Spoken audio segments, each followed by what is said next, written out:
Well, major cities are starting to require vaccine status for indoor diners, not just here in New York, but we've seen that as well implemented in New Orleans and San Francisco. It raises a lot of questions about what restaurants can do to ensure that they are, in fact, verifying their diners are vaccinated.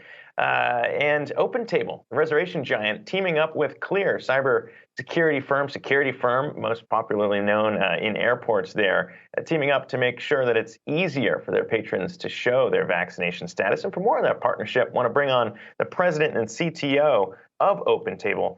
Joseph Essas joins us right now alongside Yahoo Finance's Alexander Canal. And Joseph, it's interesting. I think a lot of people watching the show know Clear as the expedited airport line. Of course, security at JFK may be a little bit more strict than what you might find at a Denny's. So is OpenTable, profiting off the partnership, or was this something that restaurants you partner with were seeking because it's become difficult to really tease out who's telling the truth here?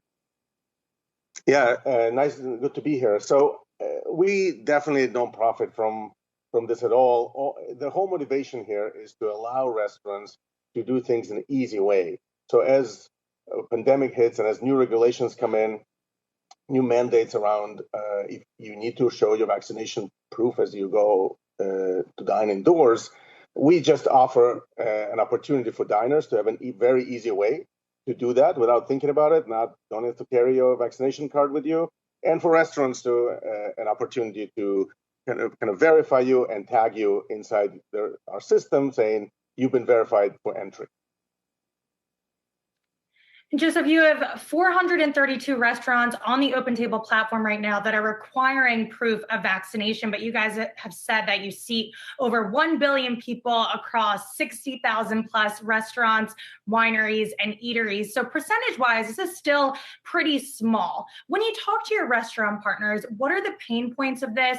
And for those that are unwilling to require proof of vaccination at this time, why is that? Is it fear of losing business, lack of staffing? What have you guys been hearing? So that's been interesting. I mean, all these new features that we're launching for restaurants have to opt into them and kind of check the box to say, I want to participate in this program. And we just launched it, very, very recently, and we already have hundreds of restaurants who are playing in that. And some of it is a reflection of mandates. So if you're a restaurant operating in New York City or San Francisco, you have to do this, and so they have to obviously say we want to do it, and they have to check the box and say let's do it together. Now,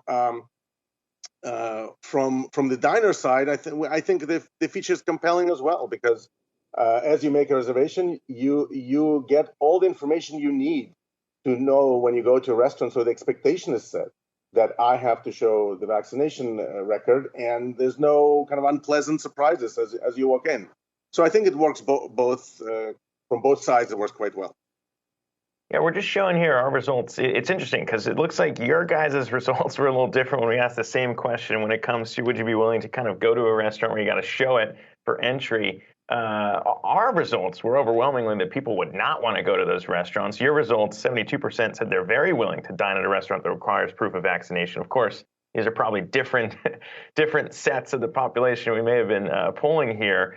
But when it comes to that, on what you're hearing on the reservation side, right, on the restaurant side, since people watching this can make up their own minds whether or not they want to go in for vaccination, I mean, what are you hearing from the restaurant side in implementing this and really being able to do this in a way that's easier, I suppose, since restaurants are already grappling with enough?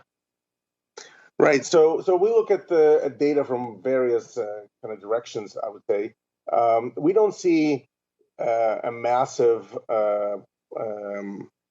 drop in traffic into restaurants or in reservations into restaurants in the cities that mandated those vaccinations. So which means folks are probably not as worried about it. Also, our polls are conducted among the diners who actually go out to eat in those restaurants. And like you mentioned, 70+% of them said they have no problem going to restaurants. In fact, they would feel good about going to restaurants, knowing that it's a safe environment. So in some cities, there's definitely somewhat of a drop in demand. In other cities, there's not as much.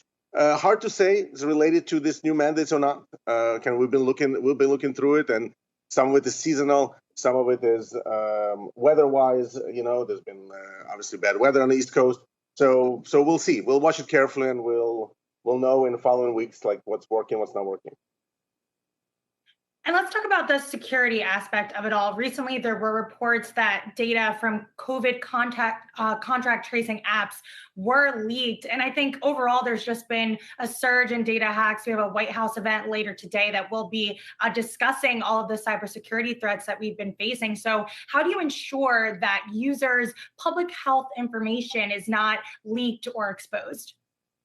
Yeah, that's a great question. And we obviously looking at every opportunity to make sure that everything is safe, not just that you feel safe going to a restaurant, but also your information is safe. And so we partnered with Clear because I think Clear is a company that is true expert in identity and security and connecting secure information to your identity. And we don't want to store health sensitive information. And so Clear specializes in that. And so in this case, a diner that comes in, if they have a Clear app, their vaccination card is right there. If it's not, we prompt them to download it. And so all the secure health information is being stored on the Clear side. From OpenTable side, all it is verification, essentially. Somebody just checks that I verified this person, that they can enter the restaurant given all the regulation. It's a very interesting question around all that, since, some of the times, anecdotally, just hearing reports of fake vaccine passports, as well as, people maybe not checking the names on all these things. Obviously, Clear, a bit of a higher hurdle to jump through there than maybe what we might see on the front lines at some of these restaurants. But Joseph Essas, OpenTable President and CTO, appreciate you coming on here to chat with us today, alongside Yahoo Finance's Alexandra Canal as well. Thanks again for the time.